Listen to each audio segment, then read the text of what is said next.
Rev up your engines!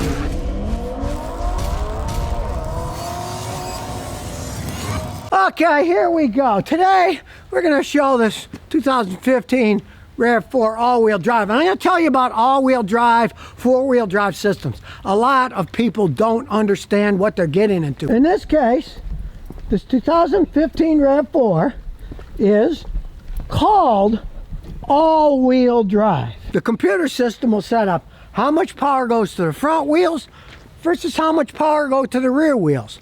It can change it dramatically depending on driving conditions, right? This one is called all-wheel drive. Scores of different all-wheel drive, four-wheel drive systems. Some of them have 3 transfer cases. Some of them have 2, 3 differentials. There's all kinds of, and the electronic ones, each wheel could have its own motor. If you're gonna buy a vehicle like that, let me tell you, do the research or ask me what you're getting into, because there's so many systems.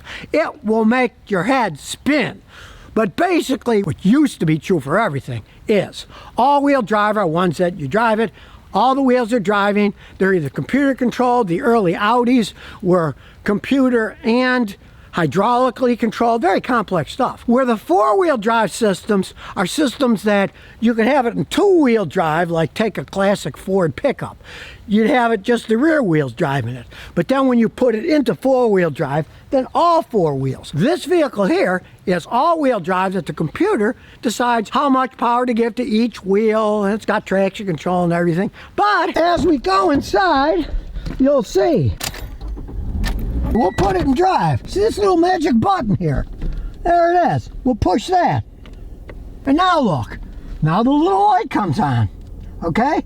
This is now a four-wheel drive vehicle. It's only four-wheel drive if you're driving less than 25 miles an hour. Once you go over that, the computer shuts it off and it goes into the normal system. So, let's say you're stuck in the mud, there's a ton of snow and you can only go 20 miles an hour. You push that button and you see the light is on and you're then in four-wheel drive.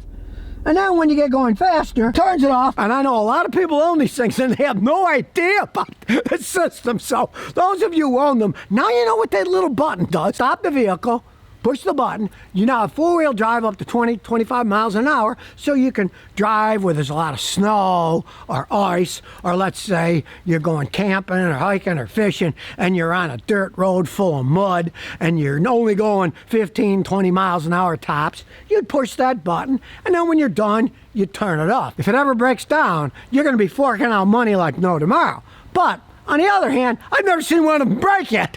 So, as long as you don't drive it through 6 feet of water and flood the whole thing out, it is a really good system. And these older ones, they work great for what they are. You just realize you only use the four-wheel drive button when you're going under 25 miles an hour. And again, with this particular system, been out a while. This is a 2015. I've never seen one break. You know, the only things I ever see have problems are ones that got in wrecks, or foolhardy people that decided, I'm going to lift this thing 5-6 inches. Then all the angles are wrong. Then you're going to wear the transfer cases and stuff. You don't want to do that. These things, for what they're made for, they're perfect. Don't raise them. Don't start doing all kinds of crazy stuff with them. Now, she just bought this a month ago, wants to see if it's in good shape or not. Now, it was made in Canada. The Canadians do a good job. And it had 100,000 miles when she bought it. She's put 3,000 miles on it. And you can see, even though it's a New York car, it's not rusted. Have any particular rust problems on it? The rims are still in good shape. She had to put rear brakes on because they were worn up, but that's normal maintenance. We've got Toyota's dual variable valve timing intelligent system and a very solid engine. It's a nice 2.5 liter engine. It doesn't have turbo and stuff like that that's going to wear it out faster.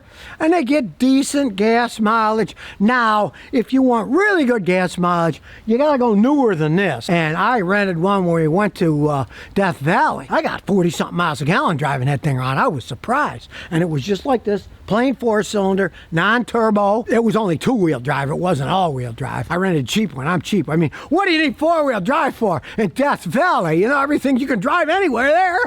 Everything's flat. They don't burn oil. You can see she's had the coolant changed, and they put the right coolant. They put the pink coolant in. That's usually good for about 175,000 miles or so. And when you look inside, you can see, hey, practically everything is the original part. These things last an awful long time. The alternator's original. And here's one for you. This is the original battery and it's still working 8 years later, so hey. And as we look inside, truthfully, this is my favorite. Cloth seats. Look how well they've held up. Leather, you're gonna get cracked, you're gonna get hot and cold.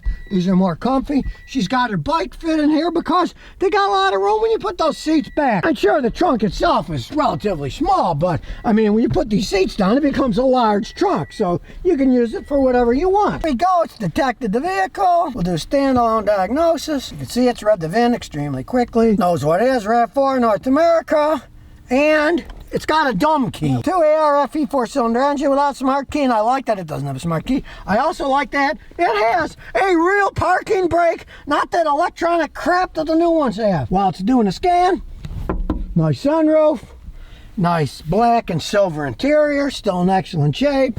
The dash is good, it's not getting sticky like some of those Lexuses did because I didn't build them right. Got a reasonable amount of stuff on here. I missed that.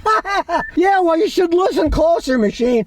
Yeah, we'll turn that off again. It's got one code for tire pressure monitoring, lost communication. Well, let's face it, it's going on 9 years old. Each tire has a sensor. As they age, the sensor batteries wear out, and you got to spend a fortune replacing them all. Or you can just ignore the stupid system and have a tire pressure gauge in your car, unless you want to spend a lot of money on that stupid stuff. And some people say, but Scotty, you can see which one is broken and replace it. Yeah, well, if one of them's broken, the other 3 are going to break real soon because they all have the same battery system in them. So my advice, when you get a car like this, ignore the tire pressure monitoring system. We'll see what else is in there. It's got one for the electronic power steering, and that says vehicle speed signal. Yeah, well, for some reason it decided it didn't have a vehicle speed signal at one point in time, which you really don't care about.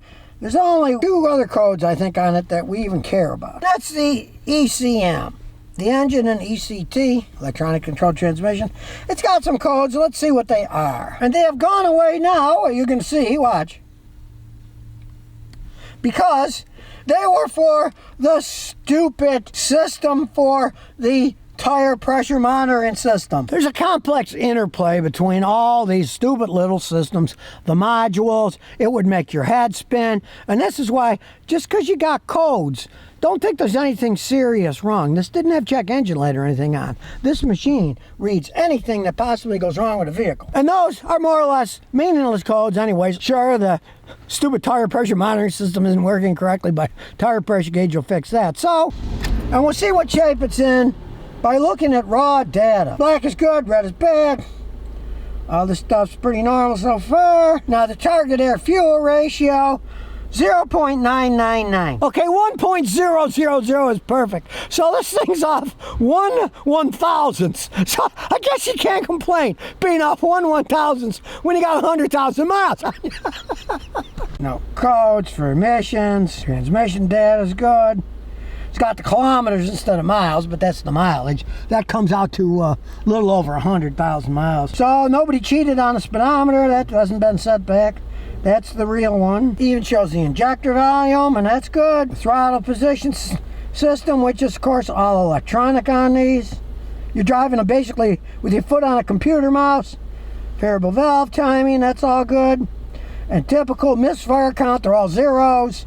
It's not misfiring. You can see it's never cut fuel for misfiring either. That's all off. 4 cylinders exactly the same, which is what you want. All of them. The engine speed fluctuation average is 0, meaning they all go exactly the same, which is what you want. Transmission data is all good. It's got electronically controlled 6-speed transmission.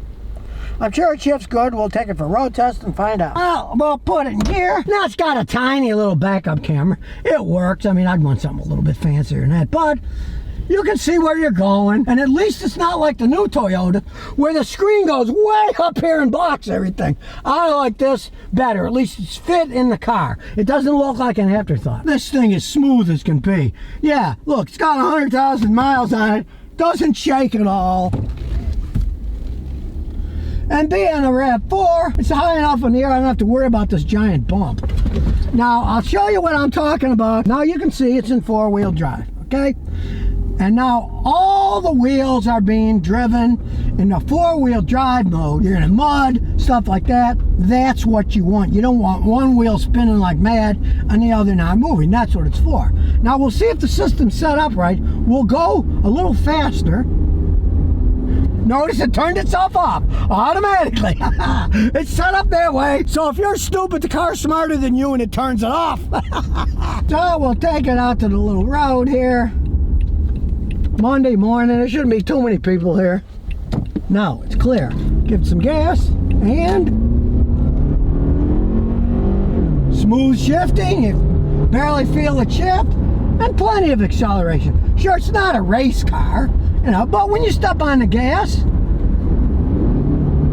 it takes off, and it takes off very smoothly too.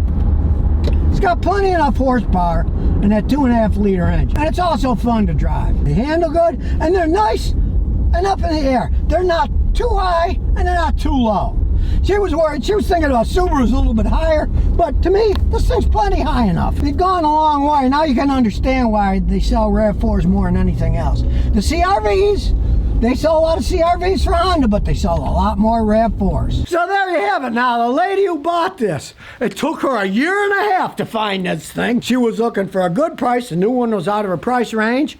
And now that we're coming out of the coronavirus stuff, she got this at a good deal. It's great transportation. She won't get stuck, and if it is a lot of snow and mud, you just push that little button into four-wheel drive. And you notice when we went 25 miles an hour, it turned itself off because you're not supposed to be driving in four-wheel drive at higher speeds. It's not good for the tires, the transfer case, you wear things out. So pretty much a bulletproof car, even with 100,000 miles and pushing 9 years old.